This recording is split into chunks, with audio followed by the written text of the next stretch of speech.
হনুমানজি সিঁদুরের টোটকায় দূর হবে সমস্ত বাধা বিঘ্ন। 1.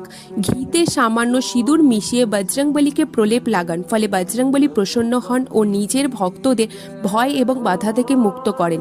2. ঘিয়ে সামান্য সিঁদুর দিয়ে কাগজে স্বস্তিক আঁকুন। এই কাগজটিকে বজরংবলীর হৃদয়ে লাগিয়ে নিজের লকারে রেখে দিন। এর ফলে অনাবশ্যক ব্যয় কমবে ও অর্থ বৃদ্ধি পাবে। 3. যে মেয়েদের বিবাহে বাধা আসছে তারা বজরংবলীর চরণে সামান্য সিঁদুর অর্পণ করে শীঘ্র বিবাহের জন্য তার কাছে প্রার্থনা করুন।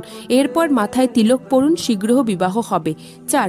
সর্ষের তেলের মধ্যে সিঁদুর মিশিয়ে বজরংবলীকে লাগান। তারপর বাড়ির প্রবেশদ্বার এবং অন্যান্য কক্ষের প্রবেশদ্বারে ওই সিঁদুর দিয়ে স্বস্তিক চিহ্ন আঁকুন। বাড়িতে নেগেটিভ শক্তি প্রবেশ করবে না, পাশাপাশি অর্থ বৃদ্ধি হবে। 5.